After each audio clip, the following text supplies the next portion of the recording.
I often see the left saying trust the science, but they don't understand basic human behavior, psychology, etc.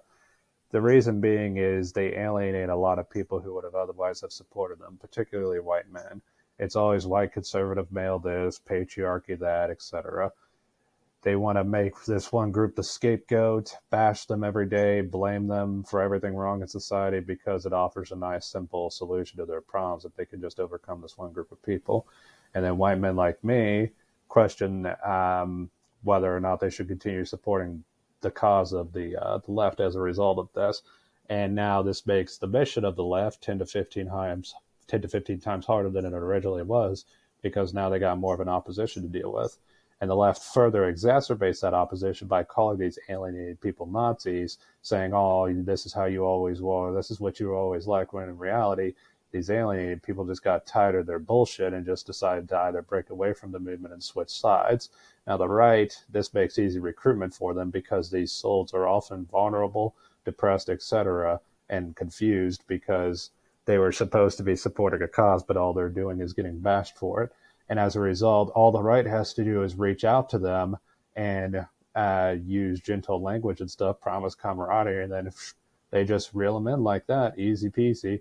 It's a lot of how it's the first step in cult indoctrination. Now, I'm not saying the right is a cult. I'm just making a comparison and showing how easy it is to rope these alienated people in. Now, I once saw a post saying that just because you feel alienated doesn't mean you should stop supporting the rights or the movements or causes of so-called marginalized groups in society.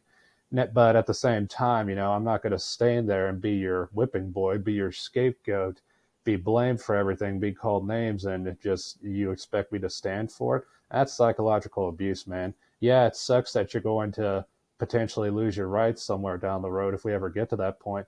But at the same time, I'm not going to care enough to give a shit to stop it because I know that side wouldn't support me anyway. Um, and I often hear the left saying, if you sit there while someone spews blatant racism and you just do nothing and remain silent, then you're complicit in the racism. Now, the irony of this is these same people are sitting by while the marginalized groups are spewing this shit about white people, white men in particular, saying, oh, they're all bad, oh, they're all responsible for this.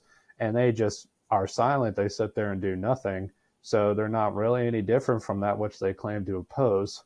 So if the left wants its mission to succeed, they need to stop with the hateful rhetoric towards white people, and particularly white men, because they're alienating a lot of their fan base, and it's making their mission 10, 15 times harder than it needs to be.